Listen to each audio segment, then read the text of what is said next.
Vous êtes branchés sur la radio Campus Unikin, la radio du savoir, sur 107.6 MHz, votre radio. Merci de rester fidèle à votre radio Campus Alma Mater. Nous émettons sur la 107.6 MHz en modulation des fréquences. Au sommaire de ces bulletins d'information, l'Assemblée nationale a prorogé pour la 83e fois l'état de siège dans les provinces de Nord Kivu et de l'Ituri. Cette loi a été adoptée sous l'initiative du ministre de formation professionnelle Marc Ekila. Libération de plus de 250 détenus de la prison de Kassapa dans la province du Haut-Katanga. La décision du ministre Constant Moutamba dans le cadre des désengorgements des prisons dans toute la République. Problématique de la certification des réserves minérales de la République démocratique du Congo au cœur d'une conférence ce jeudi 10 octobre 2024 à l'hôtel Ixoras sur 7e rue Lumété avec le professeur Raphaël Matamba de la faculté de pétrole et gaz de l'université de Kinshasa. À la présentation de ces bulletins d'information, Glodave Boloy.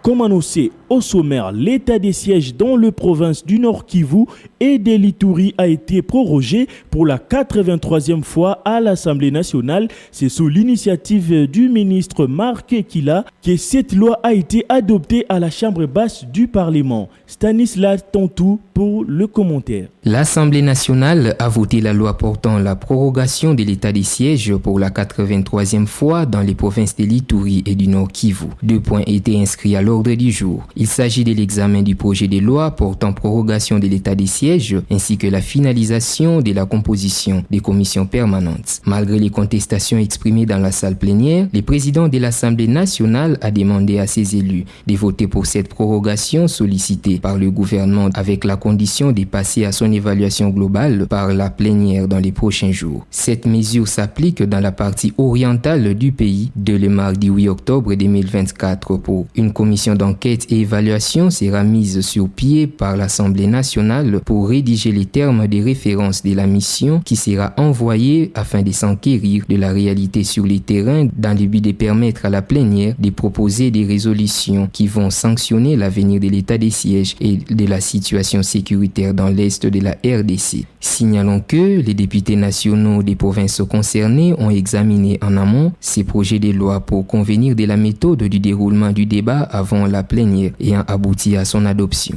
Désengorgement de la prison de Kassapa dans la province du Haut-Katanga. Plus de 250 détenus ont bénéficié d'une libération conditionnelle, une décision prise par le ministre d'État, ministre de la Justice et garde des Sceaux Constant Moutamba, qui est en mission officielle depuis le 6 octobre 2024 dans cette même province. Explication Jonathan Kachama. Plus de 250 détenus libérés conditionnellement à la prison de Kassapa dans la province du Haut-Katanga. Une décision prise par le ministre d'État, ministre de la Justice et garde des Sceaux Constant Moutamba dans le cadre d'un programme national visant à désengorger les établissements pénitentiaires de la République démocratique du Congo. Ces détenus sont libérés au vu de leurs conditions sanitaires et leur tranche d'âge. Cette prison de Kassapa compte à ce jour 1685 prisonniers alors que cette prison a été construite à l'époque coloniale pour une capacité d'abriter 680 personnes. Ce programme de désengorgement des établissements carcérales du pays, initié par le ministre de la Justice, vise à réduire la surpopulation carcérale qui cause d'énormes problèmes de santé de prisonniers. Sinon encore, ce programme vise à améliorer non seulement les conditions de vie des prisonniers du pays, mais aussi à répondre aux besoins humanitaires. Changeons de chapitre. Problématique de la certification des réserves minérales de la République démocratique du Congo. Les thèmes d'une conférence qui sera animée ce jeudi 10 octobre 2024. L'orateur de la conférence, le professeur Raphaël Matamba de la faculté de pétrole et gaz et énergie renouvelable, revient sur les contours de cette grande conférence.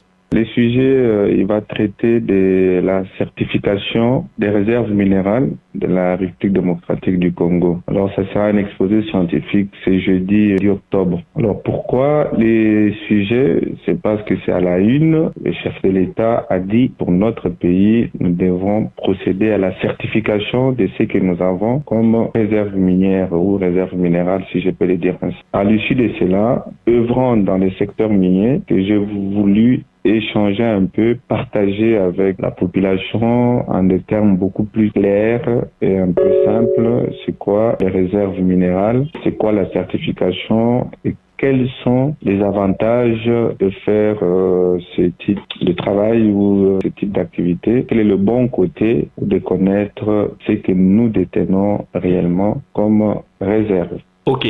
Maintenant, à l'université de Kinshasa, quelles sont les filières ou les domaines qui sont concernés par cette conférence?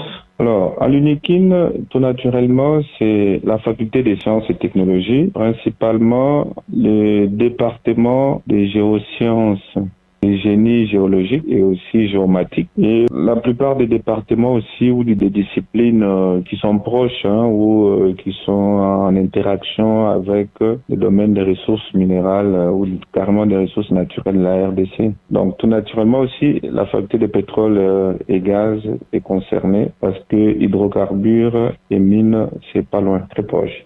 Propos recueillis par Jean-Paul Mbouya, Koutoumissa. Parlons société à présent. La route à l'entrée Macrevette dans la commune d'Ematété, complètement délabrée depuis le début de la saison de pluie. Une situation qui inquiète la population de cette partie de la capitale. Marcelin Kangou nous en parle. C'est dans la commune d'Ematété, à l'entrée Macrevette, que les véhicules ne peuvent plus circuler correctement depuis le début de la saison des pluies. Suite au mauvais état de cette route des bonhommes, les habitants de ce coin en souffrent et cela crée des embouteillages qui limitent la circulation de ces derniers. Sarah Onka, habitante de ces contrées, s'exprime. Nous sommes dans la commune de Matété, quartier de Bonhomme, précisément à l'entrée Macrevette. Nous avons un problème de route. La route qui était au début praticable et depuis le début de la saison sèche, la route est devenue impraticable. Suite à la pluie de l'autre fois, ça a causé de flaques d'eau, de problèmes de circulation de la population, de véhicules et de piétons. Ça crée de graves embouteillages. Cependant, la population appelle les autorités compétentes à trouver des moyens adéquats afin de pallier à cette situation dégradante. Bouclons ces bulletins avec la santé. 30 888 cas d'Epox, dont 6 119 confirmés et 970 décès déjà enregistrés depuis le début de l'épidémie. C'est ce qui ressort de la réunion hebdomadaire de la semaine épidémiologique organisée ce lundi 7 octobre 2024. Et au cours de la semaine passée, 2618 cas ont été notifiés, dont 314 cas confirmés et 53 décès. Par ailleurs, le ministre de la Santé, Roger Kamba, dit avoir intensifié les mesures barrières pour riposter contre cette épidémie. Vous l'avez compris, c'est la fin de ces bulletins d'information présentés par Glodave Boloy. Je vous rappelle les principaux titres. L'Assemblée nationale a prorogé pour la 83e fois l'état des sièges dans le province du Nord Kivu et de l'Ituri. Cette loi a été adoptée sous l'initiative du ministre des Formations professionnelles, Marc Ekila. Libération depuis des 250 détenus de la prison de Kasapa dans la province du Haut-Katanga. La décision du ministre Constant Moutamba dans le cadre des désengorgements des prisons dans toute la République. Problématique de la certification des réserves minérales de la République démocratique du Congo au cœur d'une conférence jeudi 10 octobre 2024 à l'hôtel Ixora, c'est sur 7e rue Lumété, avec le professeur Raphaël Matamba de la faculté de pétrole et gaz de l'université de Kinshasa. Concours rédactionnel Jean-Paul Mbouya Koutoumissa, Jonathan Kachama, Moïse Mbazikissa, Marcelin Kangou, Stanislas Tontou, Merdi Bossolo, Emmanuel Mikobi. À la réalisation, Emmanuel Boutela. Côté technique, nous avions Sylvain Tizungu, assisté par Caleb Ovungu, sous la supervision de Lixen Kinounou.